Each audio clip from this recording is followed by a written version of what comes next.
অবশেষে অনেক বাধা বিপত্তি পার করে এক হলো বাবিল আর মিঠিল। হ্যাঁ বন্ধুরা, এমনটাই দেখতে পাবো আমরা সখা ধারাবাহিকে।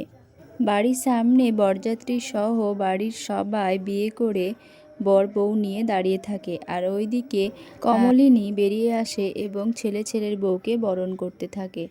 তার বরণ করা সে এবং বরণ করতে করতে সে বলে, আমি ভগবানের কাছে চেয়েছিলাম, জানিস তো, ভগবান আমার মনের ইচ্ছা পূর্ণ করেছে।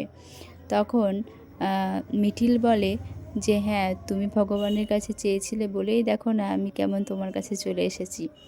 নিজের বরণ করা শেষ হয়ে গেলে কমলিনী তার বড় বৌমাকে বরণ করার জন্য বলে, কারণ সেও তো বড় বউ, বাড়ির বড় বউ, তাই তারও অধিকার রয়েছে বরণ করার। কমলিনীর ননদ তখন বলে, দেখো কেমন তোমার ছেলের বিয়ে দিয়ে আমরা সবাই মিলে দাঁড়িয়ে থেকে বিয়েটা দিয়ে নিয়ে আসলাম। তখন বাবিল বলে, হ্যাঁ তোমরাই তো বিয়ে দিয়ে নিয়ে আসবে, আমি তো কিছুই করিনি, আমি তো হলাম এখানে একজন ভিলেন, তাই না, এ বলে হাসতে থাকে। তারপরে ওইদিকে পাড়ার সব মেয়েরা মিলে বউ ঢোকানোর জন্য টাকা চাইতে থাকে বাবিলের কাছে। তখন বাবিল বলে, এই তোরা আবার আমার কিসের, কবে থেকে বোন?